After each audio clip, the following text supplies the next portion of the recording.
Wow. Wow is right. You know, Dick, when Rory won the Masters, he went back home to Northern Ireland. He got to his club. There were 83 people there to greet him. You have 1,700 here. He's bigger than Rory.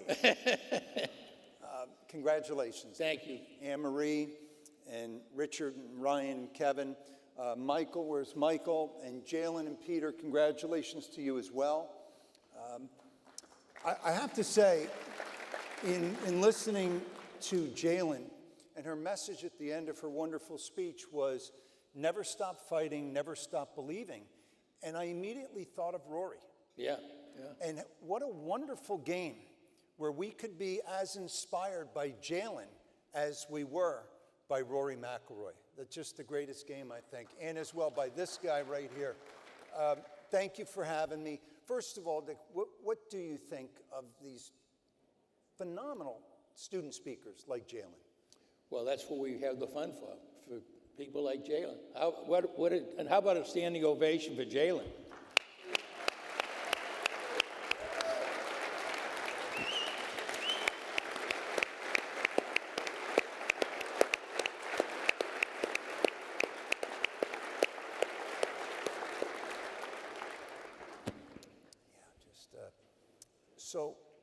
So many incredible speakers, Dick, through the years, don't you think? Oh, well, they're all, every one of them stands out.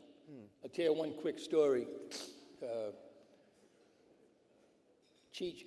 Gary Player was our honoree one year, and he spoke after the student speaker. And the student speaker was so good, they're always good, but they really impressed Gary Player. So Gary gave his talk, and people clapped, they were cheering, and everything was great. He came over to me at the head table and gave me a check for $100,000 for the fund because of the student speaker. Inspiring, yeah. I think we have a few. We have a few of the past student speakers here who just want to show their support and love for you. How about this? How you doing? Oh my geez, you gotta be kidding me.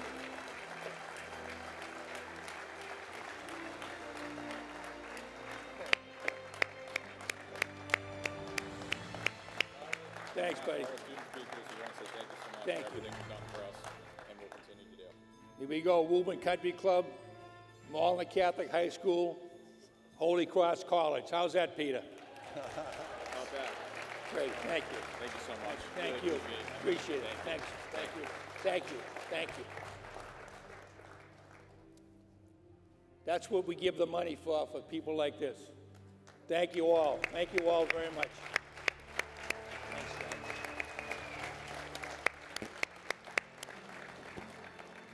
Pictures? They doing a picture? Dick, get in the picture. Get right in the middle, Dick. Right in the middle, Dick. Thank you. Get out here.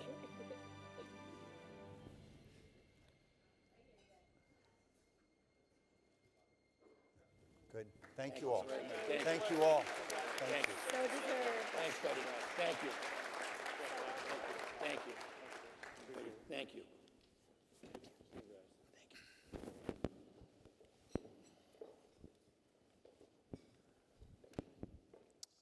All right, let's go all the way back. How old were you when you started caddying? 8.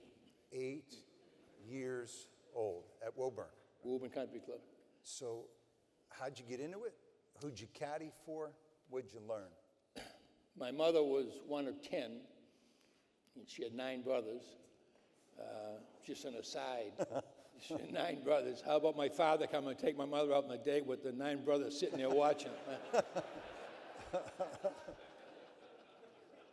And just an aside with the 9, 7 of her 9 brothers served in World War II at the same time. But anyway, just an aside. Greatest generation. They all caddied. They were caddying to bring money home to the family. That's how I got involved in golf. And they were all good players. One of them, my Uncle Ernie, was one of the finest amateurs in New England for 15 or 20 years. He won everything in this area for a number of years. And I was particularly close to him. So I started caddying at 8 years old. That half the time, then the the man I was caddying for would carry the bag and have me walk along. That the bag was probably bigger than you. Do you remember what you made for a bag? What'd you make? It's 75 cents to start, yeah. That was a lot of money for an That was 8-year-old a kid. big deal. I caddied for the World War II people. World War II, and of course, the Greatest Generation, hands down, that book that Tom Brokaw wrote, Greatest Generation, without question, without question. So the men I caddied for, they were nothing more than an extension of my own family. The values that my mother and father had, and that they were an extension of that. And of course, when you think of it, they beat down, that Greatest Generation beat down 2 demons and came out and built the greatest society in the world. That's why we're sitting here tonight. Without the World War II people, none of this would be going on. Unbelievable. I agree. Yes, sir. What? You caddy for 75 cents, you caddy for $1, whatever it is. But you caddy for a lot more than that, those invaluable lessons. Oh, no question. What were some of those lessons that you learned from those World War II veterans? Let me give you one story. I caddied for a man by the name of Jim Powers. He had a little construction company in Arlington, Mass., which is a couple of towns away from where I grew up in Woburn. Great man. And he said to me when I was about 12 years old, at the most, he said, "Dick, be good to your parents when they're alive, because it won't do you any good to go to the cemetery." I never forgot that. Never forgot. I'm a little boy hearing this man tell me this. Then they'd all be saying to you, look, work hard. If you work hard and you're a good guy, things will work out for you. That's what I heard all the time. Virtually everyone I caddied for, I literally idolized, because, again, they were an extension of my own family. Your mom had the work ethic, didn't she? Greatest work ethic I've ever seen. Let me tell you something about my mother. She never went to college. She never flew in a plane. She never drove a car. The single greatest human being I've ever known.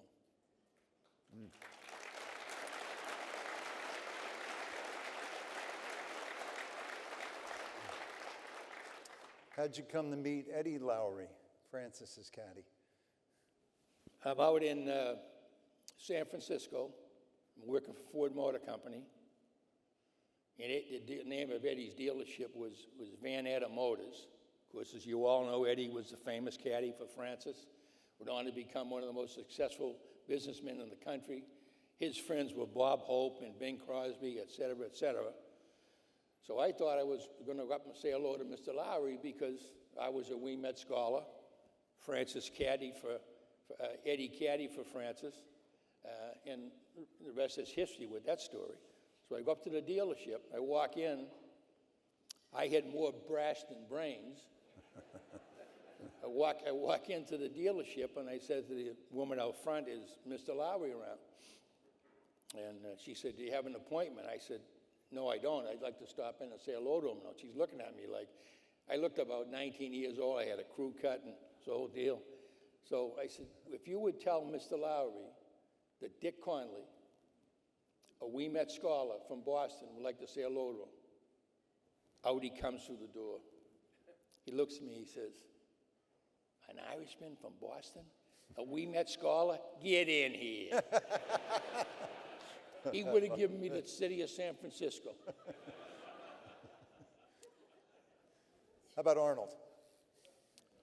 Well, Arnold, in my opinion, to me, let's really say this, the 3 most important people in golf history, in my opinion, are Francis Ouimet, Bobby Jones, and Arnold Palmer. And Arnold Palmer clearly is the most popular golfer that ever lived. Agreed.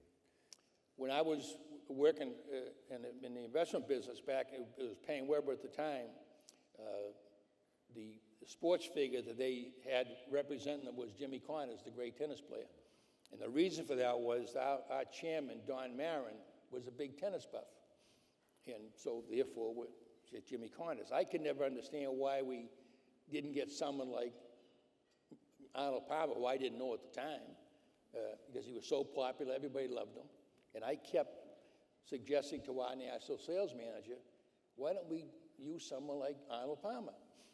So anyways, finally, they decided they were going to talk to Arnold. So Arnold flew up to New York to have lunch with Don Marin. And at the end of the lunch, my friend Hale Cullum, who was the national sales manager, said to Marin, I'm going to take Arnold down to the Florida Exchange. You ought to come with us. As soon as you stepped across the threshold, standing ovation from the whole floor of the New York Stock Exchange. Mr. Marin looked at Hale Cullum and said, I get it, I get it. Cullum calls me up and he says, okay, we're going to hire your boy. So I said, well, look, I'm going to ask you a question, Hale. I think I know the answer. Does he have an account with us? And the answer, obviously the answer was no. I said, well, I want to call on him. You know, I idolized Arnold Palmer. You know, I wanted to be a golf pro myself when I was a young boy. So I called the office, made an appointment to go to see him. And it was in the winter, so he was in Orlando at Bay Hill. So I fly down. I'm all charged up and everything, you know. Fly down, get to the airport, getting in the cab. So now I'm saying to myself in the cab, all right, big boy, now what are you going to do?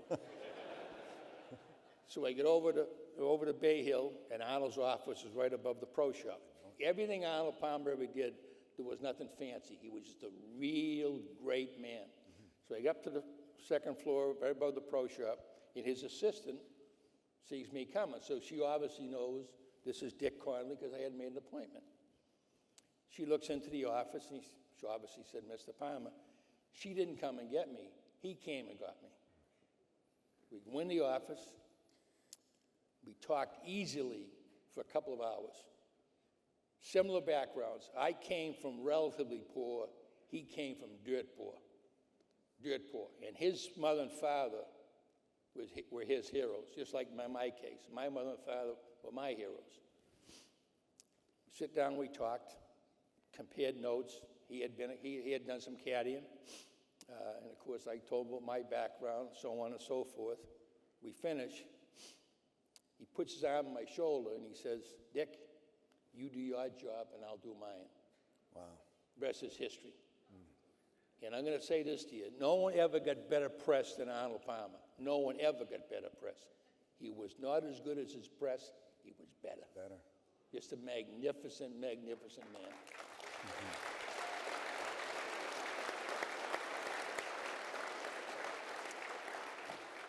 You know I'm a believer in Arnold because I don't have the life that I've had in golf, my family's had, without Arnold. Just a quick aside. You want to tell them that story? Well, I was working in, it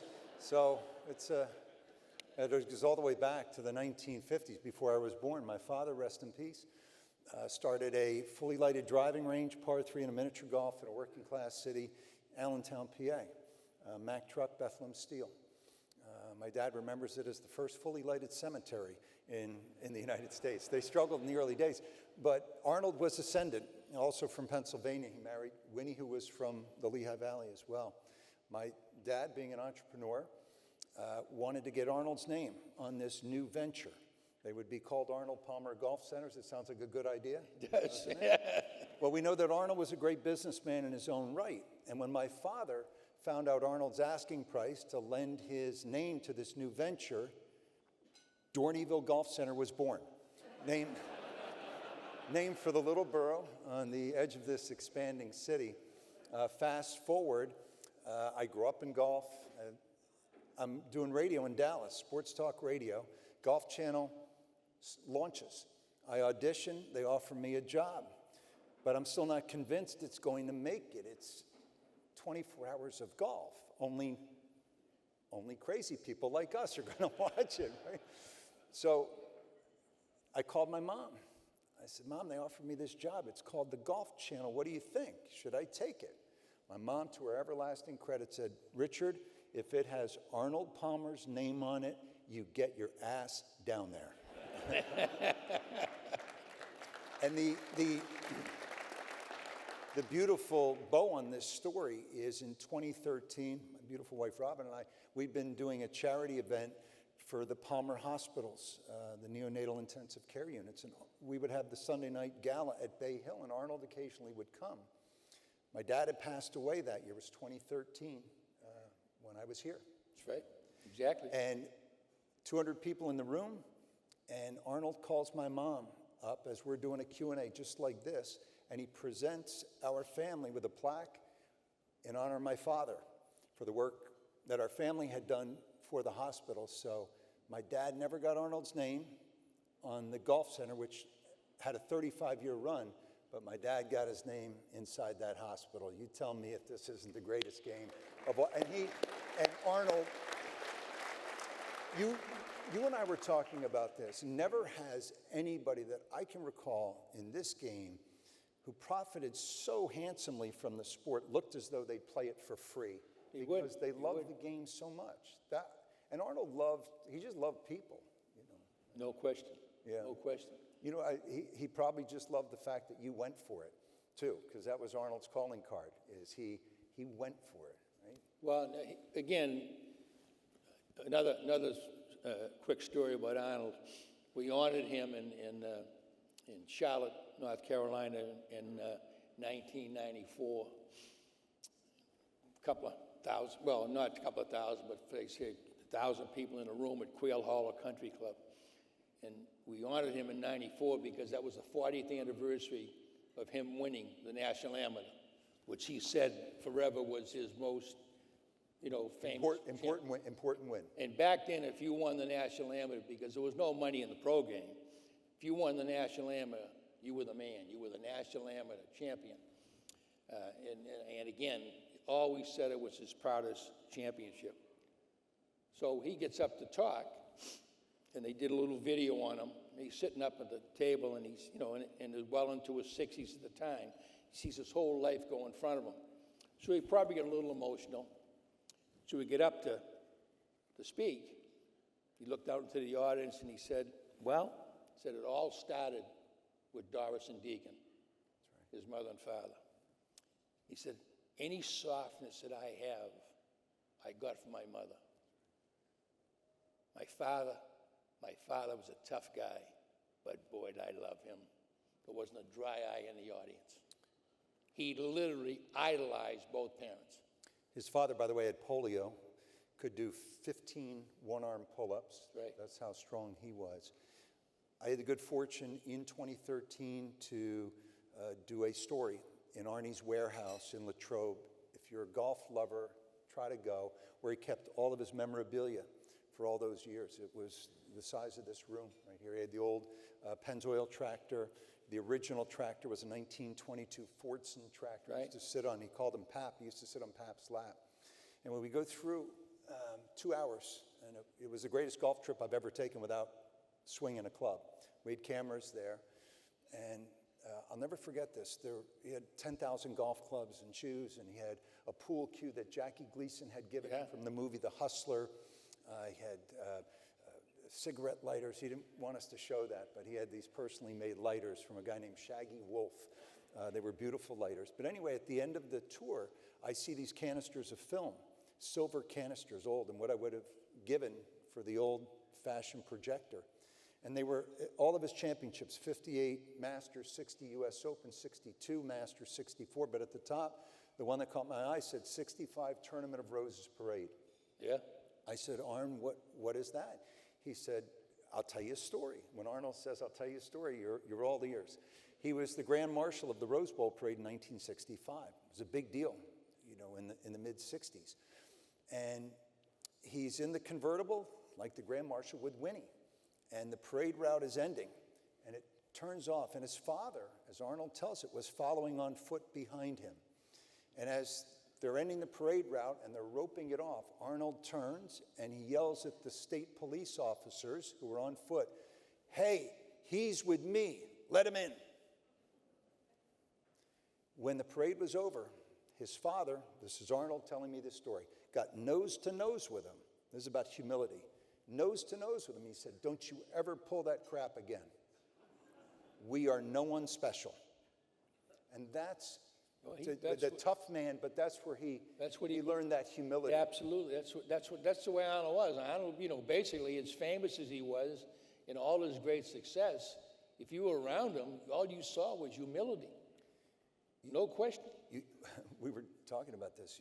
Sometimes when you're around an alpha figure, a famous figure, they can make you feel uncomfortable. That's just natural. Arnie had this beautiful gift. If you were in his company, he made you feel like your friend. He No was your question. friend. No question. Arnold was a big believer in philanthropy. That's in part why we're here tonight, Dick. What has been your philosophy on giving back? I've always felt, watching my own father, who didn't have 15 cents, but he couldn't wait to tip someone. Watch my Uncle Ernie, if let's say the caddy fee was $5, he'd give you 15. Well, I watched that as a young boy growing up, and it always impressed me. And I've been very, very lucky in life. Let me say one thing though. One of the luckiest, my luckiest ever, I was marrying a young lady sitting out there, Anne Marie Connolly. Where is? Stand up, stand up. Let's give a standing ovation. Standing ovation for Anne Marie.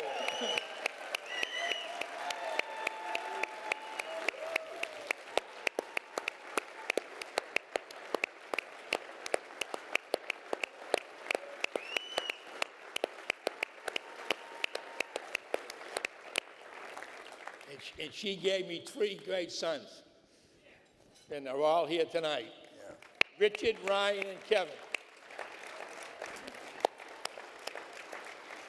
But anyways, to me, if you're lucky in life, you should want to give back. Someone once said, who receives much, much is owed. And I think that's the philosophy I've lived by. And I learned that as a caddy growing up and watching the people I caddied for. And that was the great for taking care of a young kid caddying, so he could go home and tell his mother and father, yeah, I made $10 today, whatever it was. So again, I'll just emphasize that if you're lucky in life, you should be willing to give back. The Ouimet motto is, for what golf has given to you, give something back to golf. What's the great, you touched on it. You know, I always think it was the caddies, these young caddies are obviously carrying more than golf clubs or a golf bag. They're carrying hopes and dreams that will eventually become a life fully realized. And so the importance of this work, the $2 million is an enormous number. The value and importance of all of this that's being done tonight and all these years, Dick, what is it? What's the importance of it? The number of people that we can help with for the Ouimet Fund, and the number of young men and women that we have helped over the years. The first banquet was in 1949. There were 13 scholars there. Now you saw what we have tonight. And Francis Ouimet, the fund named after him, he always said that was his greatest honor. In 1913, he was a 20-year-old caddy. The 2 greatest players in the world then were Harry Vardon and Ted Ray. And they come over here to win our Open. And Francis beat them. And a little 10-year-old boy, Eddie Lowry, caddied for Francis. At the end of 72 holes, they were tied, so they're going to have a playoff. So some friends of Francis wanted to get an older person, more experienced person, to caddy for Francis in the playoff. Francis, no, Eddie's going to caddy for me. 10-year-old boy caddied for Francis when he won. He brought golf to the common man. Eddie Lowry then went on and became one of the most successful businessmen in the country. How's that for a story? If it wasn't true, you wouldn't believe it. Wasn't true, you wouldn't believe it. Somebody told you that story. Yeah, Mark Frost brought it to life. Mark Frost did bring it to life. Obviously, enormously important figure was your own father. The enduring lesson. Let me just say this. The best day I ever lived, I couldn't put my father's shoes on. Here's something that he told me. When you walk into a room, or when you leave a room, all you want them to say is, that's Dick Connolly. He's a good guy, and you can trust him. That's what my father told me.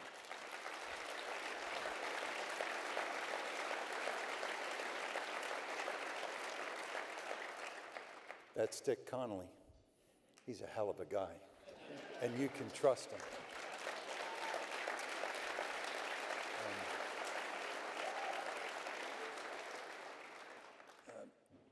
Dick, it's great to have family. We know that. Beautiful family. It's great to have friends in this life. Look at all the friends that you have that are here tonight. It's great to have good health. We're all blessed to be here tonight in good health. It's great to have purpose and passion. You have that. You have it all, Dick. You absolutely have it all. Our undying admiration and our love, congratulations, and thank you for all you've done. Dick Connolly, ladies and gentlemen. Thank you.